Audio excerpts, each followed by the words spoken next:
afternoon. Why such a dull response? Good afternoon. Very good. In life, only when you demand, things will happen. You don't demand, things don't happen. Leadership is all about demanding the best from you. If you demand the best out of you, then the possibility that you will succeed as a leader is higher. Stephen R. Covey, one of the famous authors, he wrote a book called The 7 Habits of Highly Effective People. He wrote, this is a quotation of his, he says that the enemy of best is good. He says that, if you want to settle down for good, then you're not destined to do great things. You're not destined to do the best things. So if you want to do great things, the best things, don't settle for good. Do something outstanding. Stretch, expand. So this presentation here is more about that. How to go and do something best. I usually charge a significant amount of money for sharing the tool that I'm going to share here today. But otherwise, this is coming absolutely free for you today, thanks to Baby Memorial Hospital. So what I'm going to do is share some personal experiences that I've had with the industry. And also what made me write this psychometric tool called Sarvaguna Indicator, which actually measures the leadership competencies of people. It's an online tool that I have, which I authored. So I'm going to share some insights from there. And do let me know when I'm going to overshoot the time. There's a good possibility that I would do, because I blame Maju Jacob for doing that. Maju and I worked earlier. Yeah. So, all right. So here we go. Before I get into the leadership competencies, I just wanted to give you this framework, how a competency framework works. I'm sure many of you here in this forum may be knowing, but the reason why I want to reiterate this is to set a context to what I'm going to speak. Competency framework, whenever you're trying to put it in place, the first and foremost thing that you will do is you will work on the organization design. And the organization design has several elements. Primarily in them are these that, you need to align it to your vision, mission, values, because this is very important. And then what is the strategy that the organization is adopting? And what's the structure alignment the organization has done? Structure in the sense the organization structure and the way departments are organized, the way tasks are organized and assigned, the whole works. And more importantly, what happens is the annual operating plan, kicks in. What's the annual operating plan that I have for this year, next year, and a year later? So usually whenever you do an annual operating plan, which is like a business plan, you can say, you work for about 3 years on it. You give visibility of 3 years, but work very deeply for the year that you are going for. And once that is taken care of, then you look at the competency framework. And in the competency framework, you will see the needs of the organization, the department, and the individual. So that's how you go about setting it. And then you roll these competencies through competency-based job descriptions into the organization. So what you will do is you do all these usual job specifications, job roles and responsibilities. And when you write these roles and responsibilities, you will write keeping in mind the competencies that are required for the individual or the department that the individual is working for and the organization that the person is servicing. So what it basically means is that there could be organization-wide competencies, which most of the leaders in different layers need to have. Departmental competencies are those which the people in department need to have, and the way it is organized. and individuals are those, they are doing something very special in the sense that if they are subject matter specialists, then it could be very individualistic. So this is how the competency framework is organized, rolled through the competency-based job description, and which is used for developing people-related capabilities and organization-related capabilities. So this is the broad framework. Now, so once many organizations, what they do is they do this and go to the next one. They just come up with a competency list of competencies that are required. Here are some competencies that I have presented. And what organizations also do is they have a scale on here on the right side, or they eliminate this and have a scale here. So they usually use a Likert scale or a behaviorally anchored rating scale for leadership competencies, or any competency for that matter. It is better you have a behaviorally anchored rating scale, which would basically mean that on a 1 to 5 scale, 5 being high, 1 being low, behaviorally you are actually narrating what is 1, what is 2, what is 3, what is 4, and what is 5. So that's how, like for example, a doctor doing a physical examination, if you want all the steps to be covered, maybe you will put it at 5, saying the doctor has to do these behaviors need to be demonstrated. And at 1, if the doctor demonstrates these behaviors, it is not acceptable. So you can have a threshold limit, and you can have a highest level of competency. So you can go ahead and write. Here for the leadership part, I have I've described a few things here. I'll jump, show decision-making, customer focus, and all that. Some of these things you do understand very well. But let's say for communication skills, there could be something like, ensures customer scripts are well run in the organization, which would basically mean that, you have worked so carefully on the competencies required, so you will sit down and write down all the scripts that are required for handling different types of situations. So in my career, when I was working in Apollo hospitals, I have seen different types of scenarios. And each scenario has taught us how to behave. First we did that, we went through that, we made some mistakes, but we learned, and subsequently we realized that if you institutionalize this learning, it will be very, very helpful.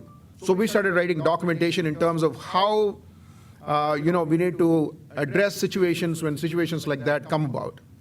So it is very important for us to have customer-related scripts.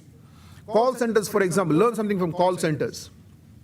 In a call center, whenever a call lands up to the individual, to the call center executive, what the call center executive would do is read the script, depending on the call.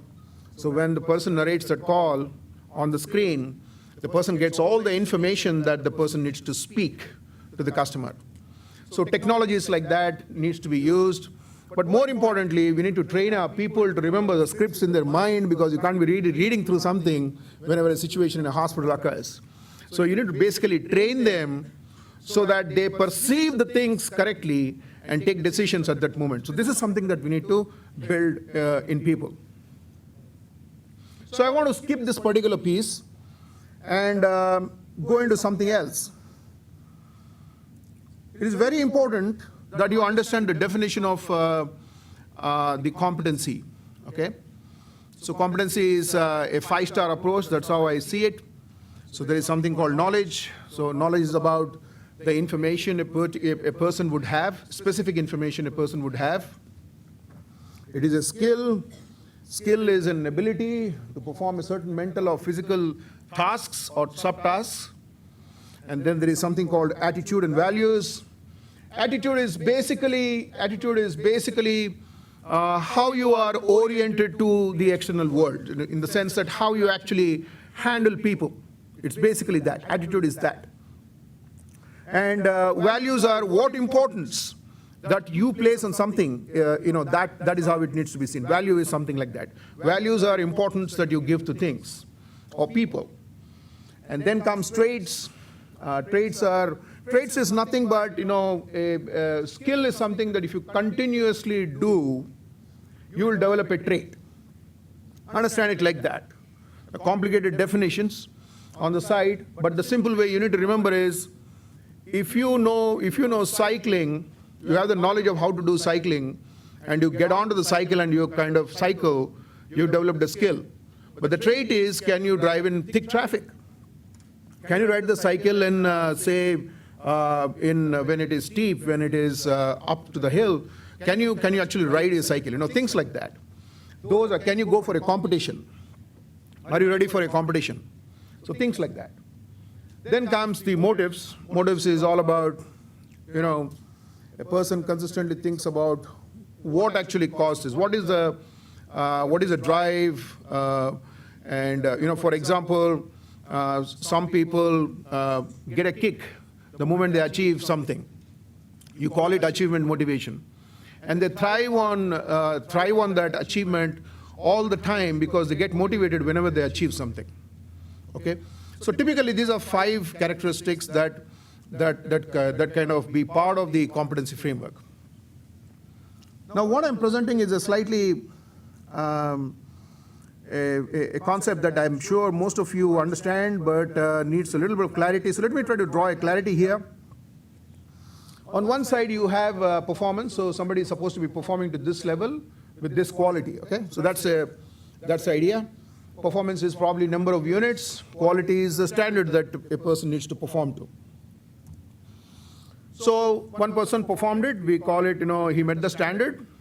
So meeting standard on a consistent basis is called competence, okay? And there is somebody else who has done much better than them or much better than that person, a superior performance, you call it competency. So competency is superior performance. Competence is meeting standards or surpassing standards. He is a competent person, means he meets the standard. He need not be a person who has the competency, he is not a superior performer. You understand what I'm saying? So when you do your rating scales and all that, please keep competence maybe at on a scale of 5, please keep competency at 3. And competence at 3, and competency at 5, or 4 or 5. So the threshold for you to get people in to your organization is 3. Okay? So that's how it needs to be seen.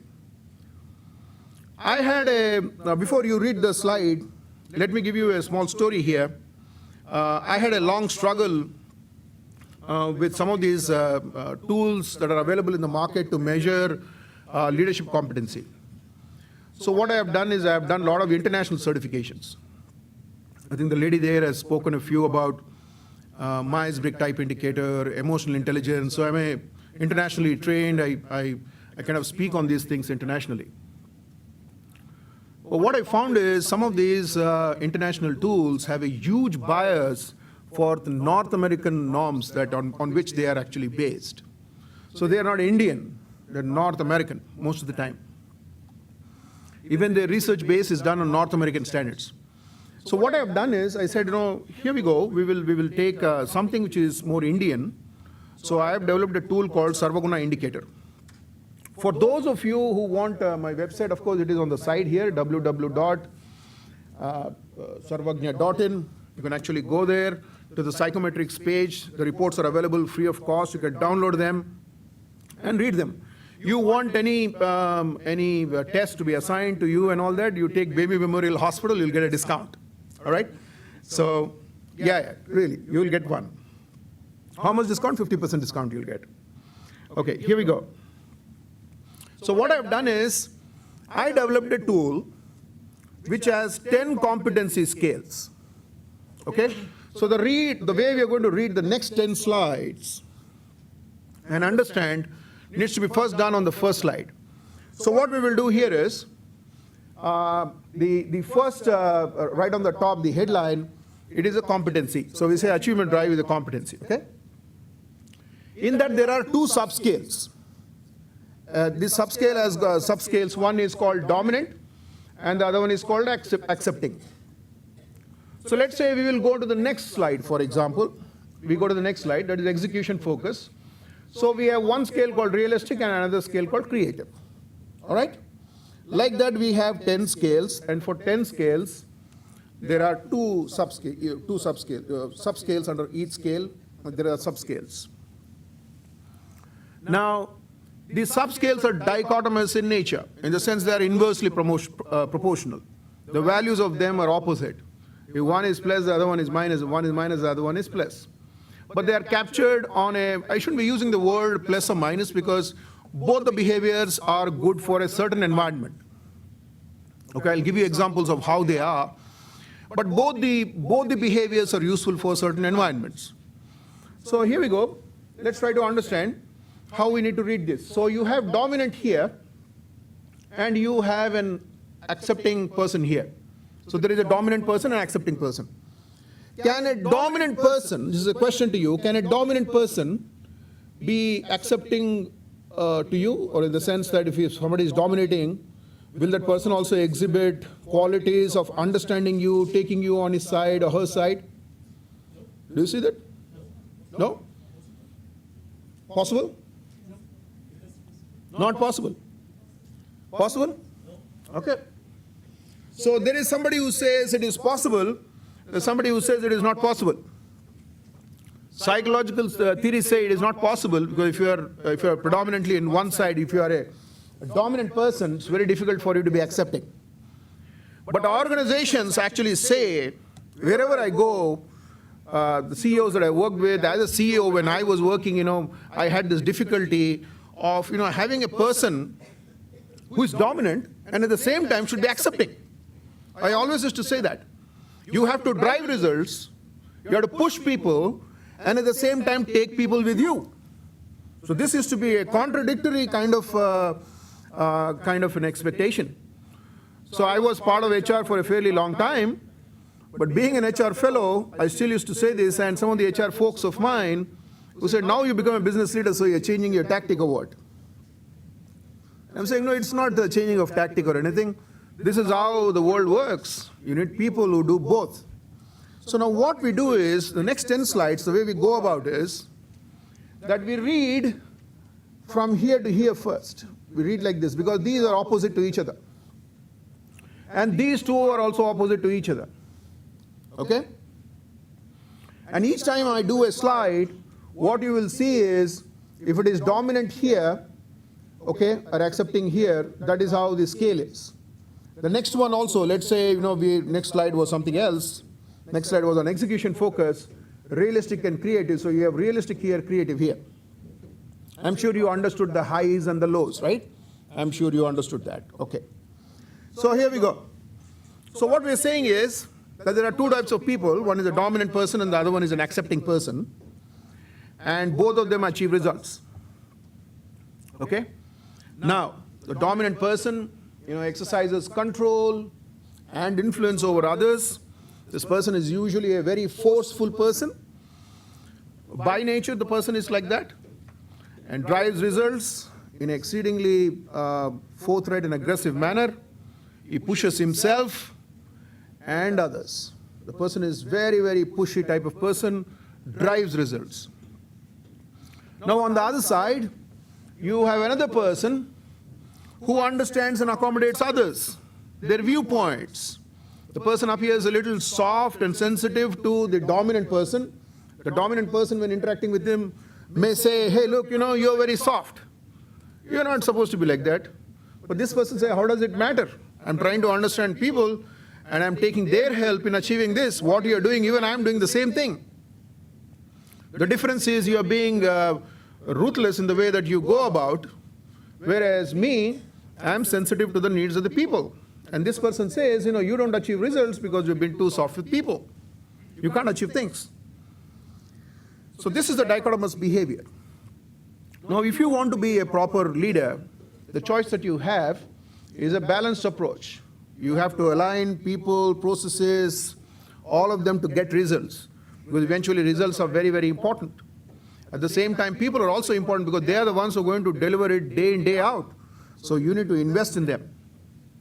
So the leader here creates service level agreements with people, and this person raises standards.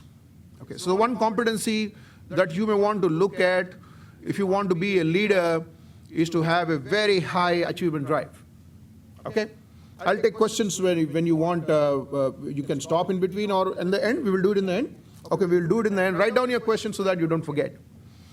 And then there is something called unknown, because these unknown people are very silent observers. The problem with these unknown people is they don't take position in the organization of things. So they're very silent, they're hesitant to influence others, struggle to align to the organization goals and also the goals of the people. Okay, so that's how these people are. So from a peak performance perspective, we want a person, if you want to be a person, you have to be high on dominance, high on accepting to be a leader.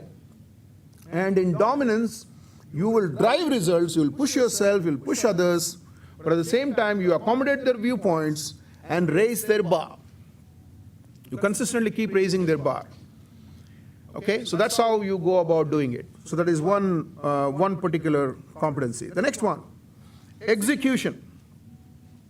So you have another person, another scale rather, in that you have two types of persons. One is a realistic person and the other one is a creative person. So the realistic person is more grounded, to the practicalities of life.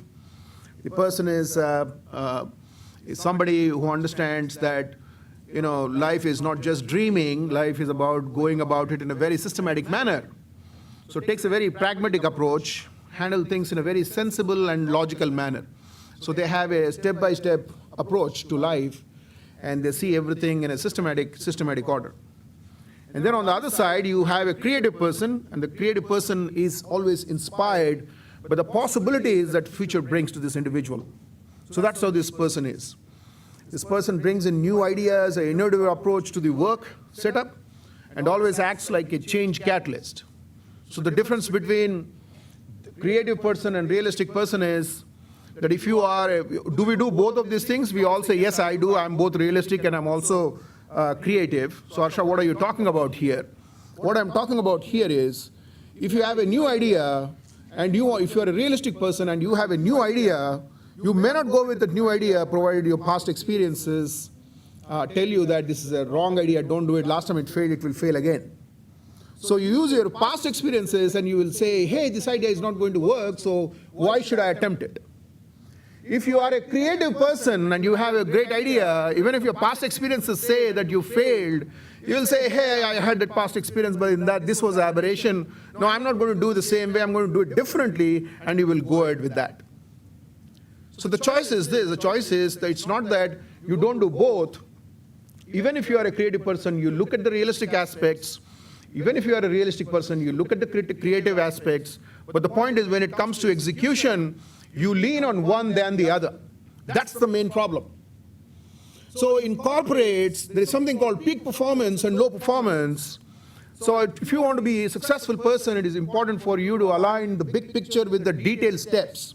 So that's why you have, say, for example, a vision mission in terms of, we have a saying that of your hospital. It's not there on the, it must be there somewhere here. I've seen it.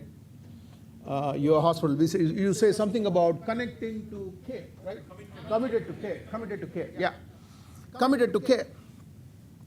Committed to care is the vision. That's what they say in the aircraft, right? Exit door may be behind you. You don't see that. You look for some other place. All right. So committed to care is a vision that you have. Now, how much of amount of detailing you have to do? You have to do a lot of detailed steps to get there. It's not easy. You have to get the scripts right for all positions that are there in the organization so that you're very successful, right? So people who see the big picture also will align it with detailed steps. These people correct the present by analyzing the future trends. It's very important. You got to see the future, how the future is going to be, right?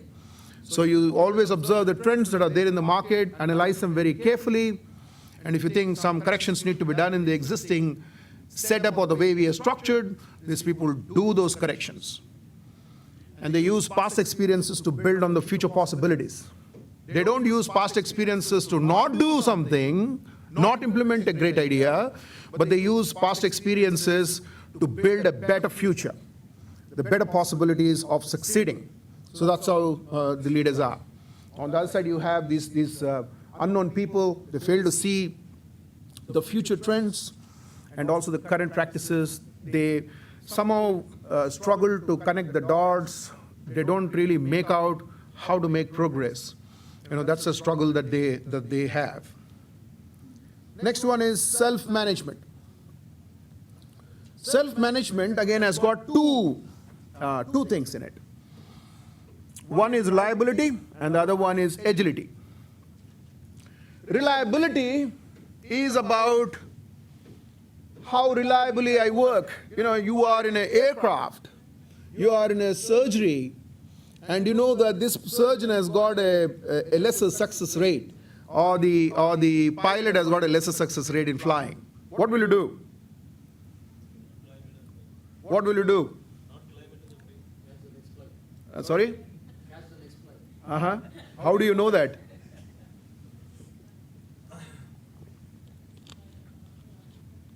Catch the next flight, naturally. Catch the next flight, Sorry? Yeah, go ahead. Seemed to be quite funny. Anyway, so if the person is not reliable, what will happen? Something dangerous, isn't it? So you want people in the organization who are reliable. You want people in the organization who are agile. Like for example, reliability is required in accounts, accounting, in some of the procedures, even in clinical areas, where it has to be done in a slow fashion, because you have to do it very carefully. It is required. Where it has to be done very quickly, for example, salesperson have to move from one person to the other person, because you'll make so many calls. So the salesperson has to be very agile. I'm just giving you examples, okay? So if you are looking for a salesperson, you have to, in my tool, because my tool does even job compatibility. So you can say, Harsha, tell whether this person is agile or not. The tool will tell. Okay, yeah, this person is agile, or this person is not agile because of the following reasons. This is why you should hire him. This is why you cannot hire him. If you hire him, these are his training needs. That's how it goes about. Okay. So reliability is about stabilizing the environment by performing in a very consistent manner, so that the person has got full control of the things that the person is doing. This person does things in a very deliberate manner. Okay, does things in a very deliberate manner, and in a very careful manner. Has a lot of patience to work, because this person has to do things in a very steady manner. Repetitive work would be there, so this person would have to go in that fashion. Whereas an agile person moves quickly from one thing to the other thing. This person believes in multitasking, is very flexible to respond to urgencies with pace, and also handles a lot of diverse work requirements. So that's how this person would go about. So if you want to be a successful leader in managing yourself, you've got to be more disciplined. You've got to be more disciplined. You've got to focus on effectiveness and efficiency. Very beautifully, Stephen Covey explains the difference between efficiency and effectiveness. He borrowed a saying from Peter Drucker, who was the father of modern management. Drucker said that leadership is all about doing right things, and management is all about doing things right. Okay, so that's the difference Peter Drucker has given, and Stephen Covey borrowed it from there, and he said slightly more differently. He said, management is the efficiency of climbing the ladder of success. Okay, I'm repeating again. Management is the efficiency of climbing the ladder of success, whereas leadership is knowing whether the ladder is to the right wall or the wrong wall. It's basically knowing the right wall. So it's a direction to which you're going. So effectiveness is the direction that it will give. Efficiency is about speed. From here you go to from Calicut, you go to, let's say, Alleppey. In about, let's say, 5 hours time you have to go. You took off, you were there at within 5 hours. But when you actually have seen where you are in a place called Cochin. Are you being effective? You're not being effective. You went to a wrong place in 5 hours. Okay? So the point is you have to build repetitive rigor and also have the multitasking, which would mean that as a leader, you have so many things to do. So at that point of time, what you'll have to do is that you will be doing multiple things, but you need concentration to go deep into each work that you take up, see them in its depth, and take decisions. That's what you need. That's the ability that you need to develop. And also very diverse work requirements with a lot of care and consistency. So care and consistency largely means with huge amount of concentration that you have to do. And I don't want to talk much about the failures here. They fail to improve things, struggle to clear backlog because they're always struggling. They don't know that they can't work on multiple things. If they work on multiple things, they don't have the clarity and the depth and the concentration. So that's the struggle that they have. The next one is adherence. Adherence, I kept it as a competency because you have to adhere to the system. There should be flexibilities, there is no doubt about it, but adherence is must. So here we go. Adherence is to adhere to rules and standards. He or she adopts a very accurate and careful approach in doing things because you check whether you are complying with things or not. So you're very, very careful in doing it. The person has to be self-disciplined. It is like what Henry Ford says about quality. He says, quality is something like, you do when nobody is looking at you. You understand what it means? That means when nobody is looking at you, you do quality. Not with a mind that somebody is going to watch you, somebody is going to come after you. No, it's not like that. That is a dedication with which you need to do. So therefore, self-discipline is very, very important. And this person also values all the social norms, the rules and regulations of the organization. So that's how this person is. Flexibility person is a person who needs flexibility because these are people who like to work in a very independent environment. They don't want to be regulated. They don't like to be governed by any rules or things like that. IT professionals, for example, they say I can do the same work because the servers are already not sitting in the place that I am in. So I can log into the server from anywhere. I can do it from my home. So why don't you give security on my laptop so that I can securely log into that website and do the work? And they even in Satyam, when I was working in Satyam Computers as the head of commercial banking, commercial healthcare banking verticals. About close to 55% of Satyam used to report to us. What we did was we said, we had about 25,000 people that time.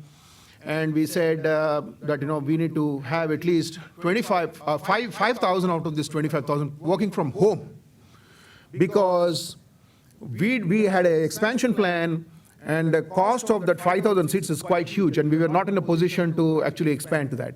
So we want these people to work from home. So in environments like that, flexibility will work, but in some environments it won't work. You have to comply with the rules and regulations. And to be an effective leader in this, make adherence possible. And one of the things that managers, leaders need to know is your job is not to supervise, but your job is to remove barriers. So removing barriers stands as one of the most fundamental things in adherence. So don't put all these rules and regulations in such a way that they hinder performance, to facilitate performance. Your job is to remove barriers, not to supervise. Supervise, that's okay, but remove barriers. Eliminate all the bureaucracy, constantly improve processes. So that's how you will be an effective leader. You will be a failed leader if you don't adhere to rules and standards, and if you have inaccuracies in the way that you go about work, and if you're not flexible at work, even that is going to be a problem, because you always stick to rules and say, this rule will not allow you to work. So we don't want people who will come to us and say that, here is a rule book and this doesn't allow you to work. We don't want those kinds of things in corporates. The next one is work orientation. Work orientation has got two aspects. This is also based on the leadership grid theory. What I have done with this particular tool is that I have, for the validation purposes, for reliability and validation purposes, I've kind of mapped it to all the best tools in the world, like Myers-Briggs Type Indicator, Emotional Intelligence, Ocean. So I've mapped it to all of them just to see how accurate my tool is, and there is no bias in this in the way that I go about. So here is one which talks about task and people. So it is about task, people who are oriented towards task, and these are task managers. They marshal resources. That's the kind of job they think they do. So they focus in a very objective manner. They apply logical thinking. They think through in a very systematic, step-by-step order. So anything that they do, these people will analyze, if it is for completing a task or for troubleshooting. These people use a lot of analysis. They're very analytical. They trust efficiency, not effectiveness. They trust efficiency because things need to happen in time. Yeah, things need to also happen, should happen in a particular direction. They do focus, but their focus will be more on efficiencies, and they work in a step-by-step manner. That's how these people are. And the people-oriented people, they are here, and these are people who understand people and their feelings. These people focus on nurturing people because most of the time in organizations you will find people with a lot of skill gaps. So what you do is you have to develop people. So therefore these people always will look at avenues to nurture people in the organization. They want to create harmony, build affiliations, maintain relationships so that there is no conflict in the organization. Okay? So they always want to maintain cordial work relationships. What also happens on the downside of this is that performance sometimes gets compromised, doesn't really live up to an expectation. That's why the task managers will come and say, hey, look, you both have made agreements and not working, okay? That's not living up to a standard. Don't do that. So therefore, if you want to be a successful leader, what is very, very important is that you need to learn how to balance the task and people, work on competency models. That's how these people do. Competency model is a superior performance model, and what they do is they ready people to go and occupy those jobs which will deliver peak performance. So that's how they go about doing it. Failed people mix up these priorities. They're very, very poor in people skills and execution of tasks. So that's how these people are. Going to the next one, workplace outlook. So there are two types of people. One is an optimistic person, the other one is a pessimistic person. A question can be, is a pessimistic person required in an organization? Is a pessimistic person required in an organization? Yes, pessimistic people also need to be there. See pessimism in a positive manner. For example, if you go to accounting department and you give a bill, you say this is a voucher, I'm sure, sir, you will agree, you have to see whether all the supporting documents are there. Okay? So you require some level of suspicious attitude in terms of, it's not really being suspicious, but the behavioral trait of that checking, not blindly taking with trust, is called pessimism. Okay? In the way that we have used it. We have used pessimism in a positive sense. For example, security. You go to a mall. Won't they check your bag? Will they trust you? Okay, customer service doesn't mean you just come over. You may carry anything with you. Right? You may blow that thing apart. So the point is this, that in some positions, you require pessimism. For some positions, you require optimism, a great deal of optimism. So, now will the points be same for the optimism and pessimism? No, always optimism will overscore the pessimistic point of view. Okay?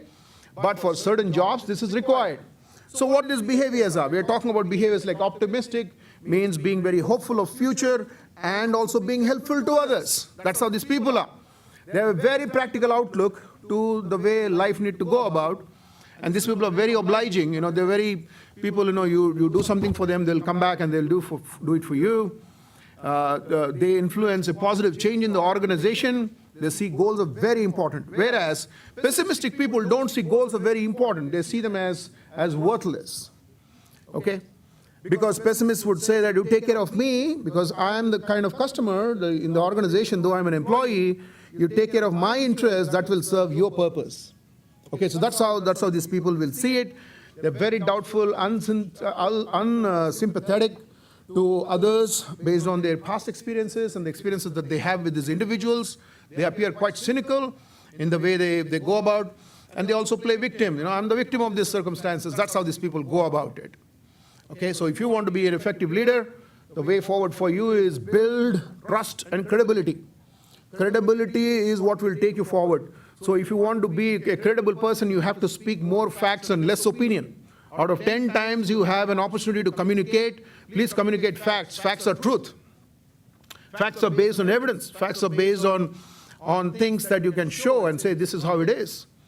Okay, speak more on that. And be an excellent communicator. And also whenever you're communicating either by way of spoken or by email, you've got to be extremely, extremely skillful to do this. And also set SMART goals.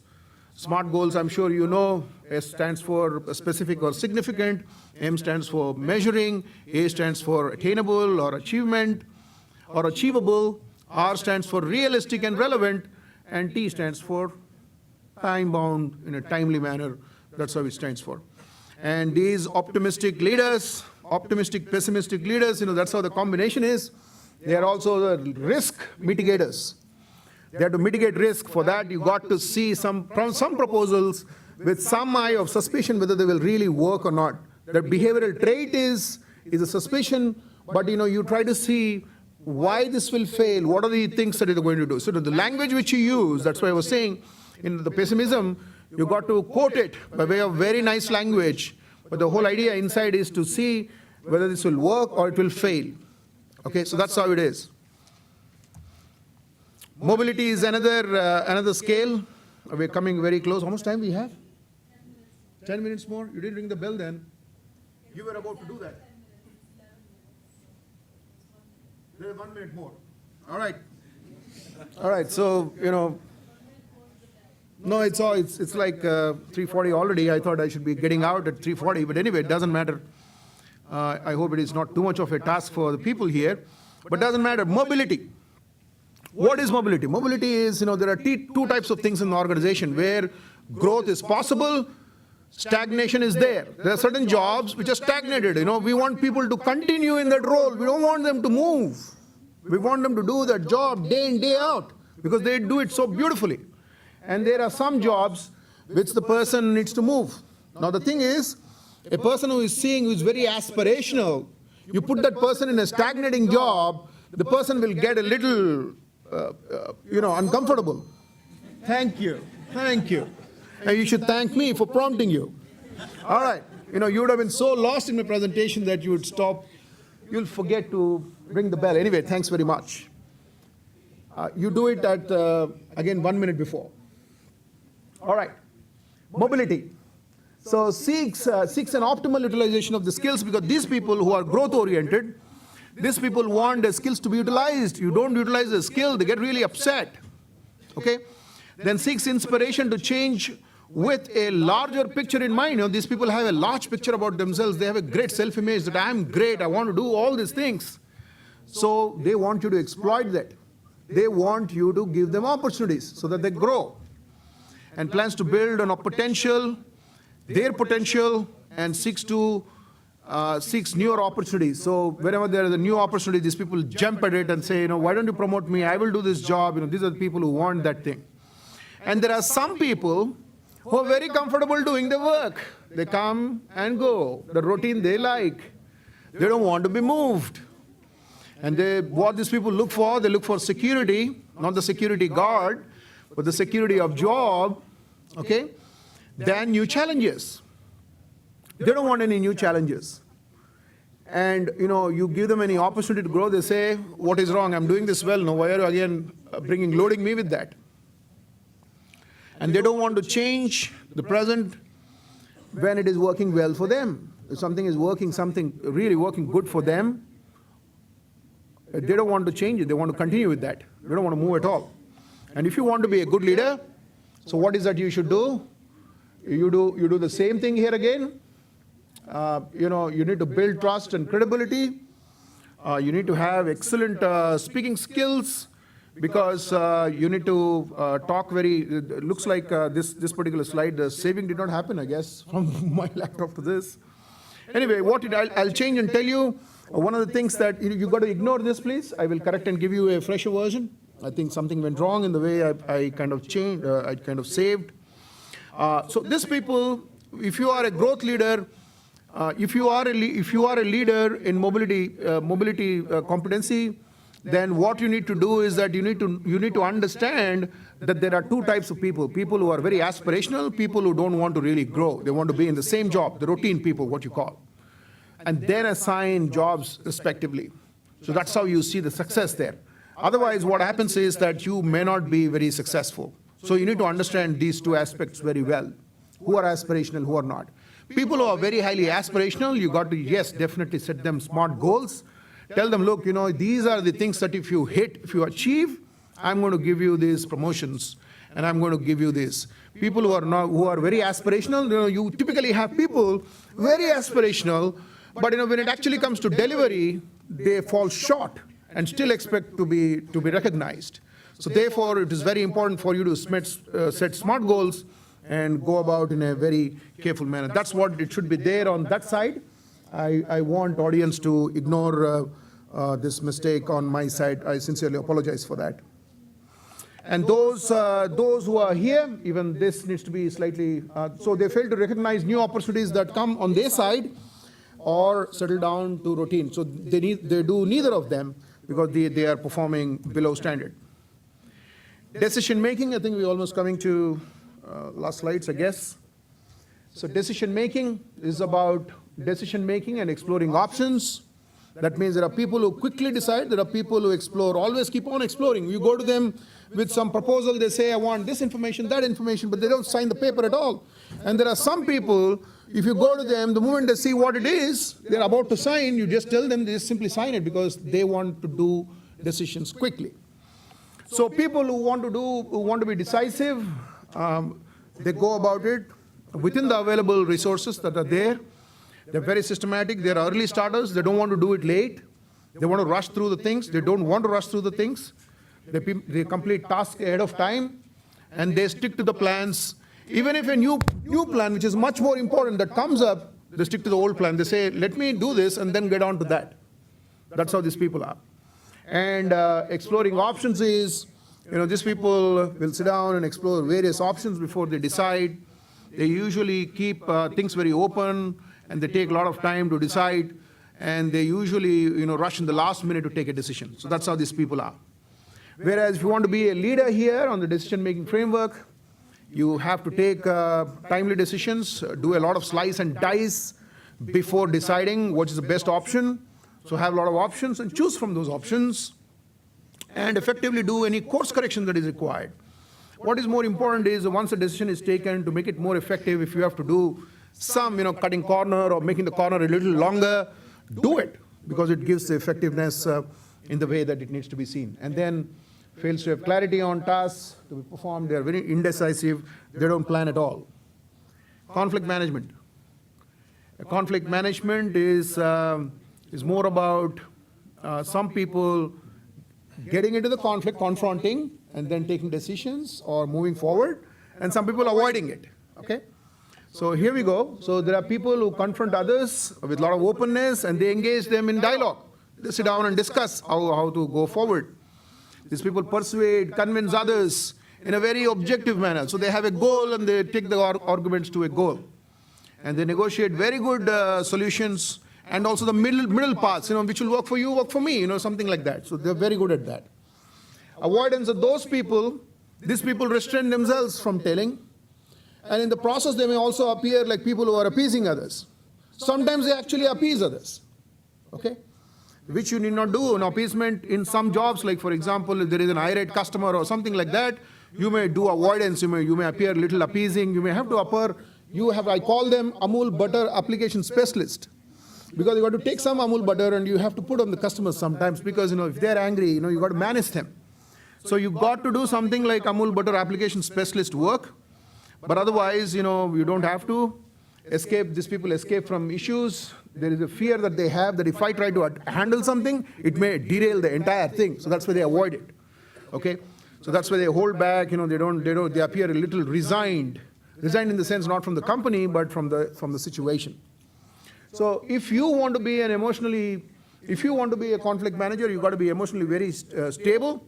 So you got to be an intelligent person emotionally, understand the impact of confronting and avoiding the gap. You need to know when to shut your mouth. Confronting people don't know when to shut. They still go on and on. They need not go. Matter is close. Just keep quiet. That's all. They go on and aims at winning solutions, not a middle path, but winning solutions that all stakeholders benefit from that. This last slide, last competency, not the slide. on leadership orientation.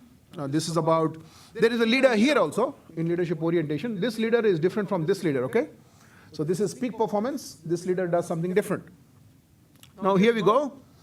The leader here is drives self, like how the dominant person is, drives self, drive towards achieving, certain goals, very clear in the communication, the way person goes about it, detailed planning, whenever the person goes about it, and then leads a very dynamic environment. These people are very good, even when they have to do multiple things, they're very good at that. And they usually are people, they're very good because they develop systems, processes, support structures, and all of that to ensure that the success is facilitated. That's how these people go about it. And there are followers. These followers are not leaders, they follow. You have to tell them. Even in a lot of multinational companies have country managers who are not leaders, they are followers. They have to follow a particular procedure that is already set by the organization, so they don't have to do anything different. So these people will go about supports by delivering the assigned task, shows rigor in repetitive tasks, understand instructions that are given to them, and perform to the brief. They don't go beyond. So this is the brief, just walk to the brief, that's all. They don't go beyond. Doesn't take initiative. These people don't take initiatives, and they need to be told, here you go, you have to do this. 1 minute before? 1 minute before? Thank you very much. I knew that. So this is kind of a last slide. So what it does is, here is what it tells, and those who want to take pictures, please take the pictures. It's a very fantastic slide. I really love this slide. There are different scenarios here. On the time also hit once, huh? Because the possibility that I might go overboard. So here I go. So there are different types of leadership styles.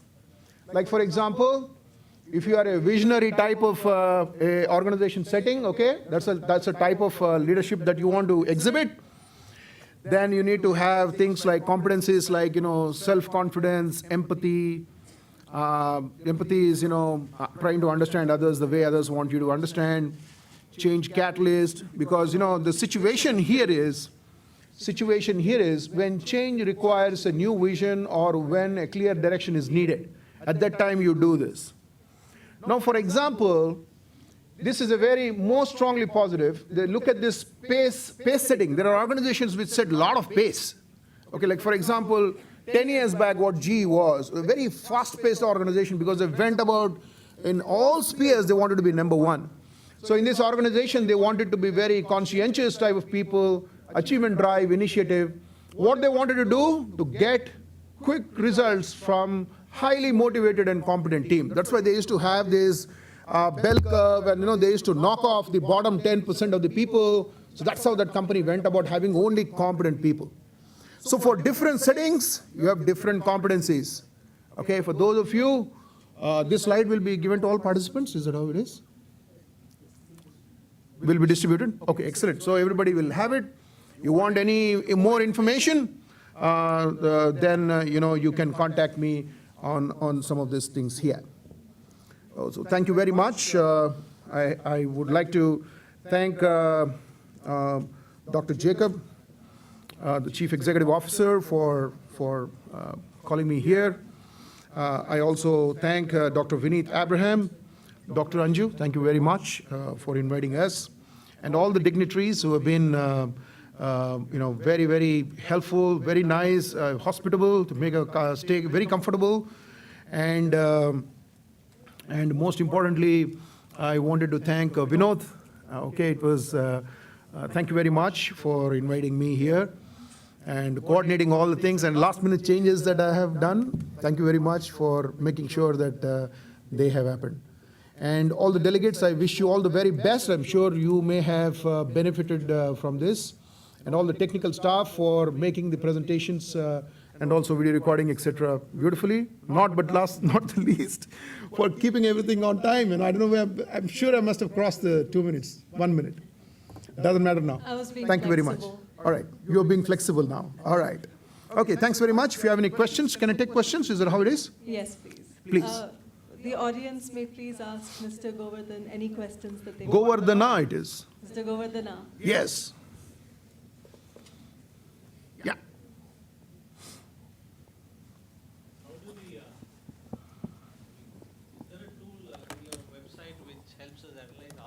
Yeah. Yes. You have to go to psychometric assessment section. When you go to my website, in the next 1 week, if you're going to my website, then it will be there on like logos. There are different logos which say, one says Sarva Guna Indicator. I named it Indian because I said Sarva Guna means, I'm sure you understand, all gunas, the characteristics. Indicator, it shows, okay, if you are like this, you are like this. It shows like that. So this is a tool that I have done. A lot of multinational companies are purchasing it. I'm being quite blessed that way. It is well received by the market. It is slowly growing. So what you can do is go to the psychometric assessment section. There are some international tools. Then there is Sarvaguna Indicator. This is Sarvaguna Indicator. It gives you a 17-page report with a lot of language in it. Each page will have details about if you achievement drive, if you take, how you are dominant, how you are accepting. The entire scale is described. And it is also job compatibility report. Meaning, if you are compatible to the job or not, it says. Would it help in career planning kind of thing? It helps in career planning. It helps in recruitment. Hyundai Motors, for example, uses it in recruitments, for the recruitments. For all levels, they use it. You can use it for, like for example, a follower. If you're looking for a junior person recruitment, you should look for a follower. If you're looking for somebody in PR, you should look for accepting type of person. Things like that.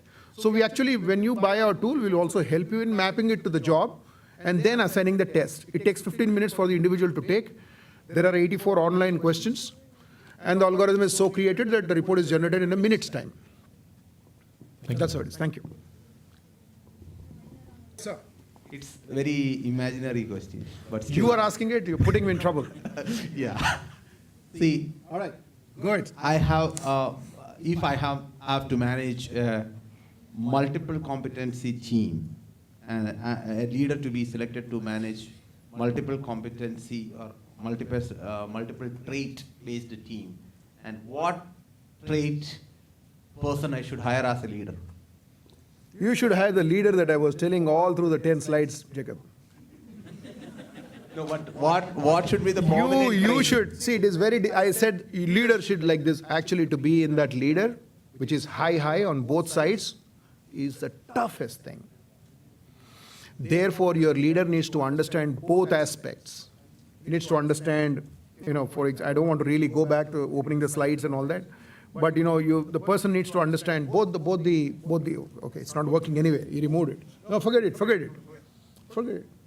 Yeah, forget it, next presenter is here. I don't want to eat into his time. So, you need to understand both the skills. And either you will be a leader or you will be a follower.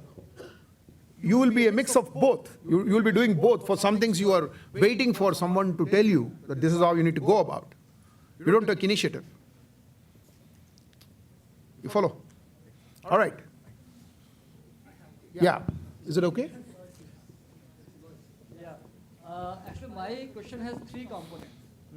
Number 1, what methodology did you use to develop these tools? Number 2, what is the validity and reliability of these tools? And number 3, whether these tools are effective only in private sector or in public sector also? I'll ask the last question. The remaining 2 I'll answer in private one-on-one. All those details are available on the website in terms of validity and all that. They are mapped to some of the best tools in the world and have been done by a group of psychologists. So I'm also a psychologist, but there are much more qualified psychologists than me. I put my practice into play. To develop a psychometric tool, all you require, your qualification should be either you should be a trainer or you should be a HR person. If you are both, it is great. I'm both. I'm also a corporate guy in terms of business head, so I do understand all the 3 spheres. So that's how I put it.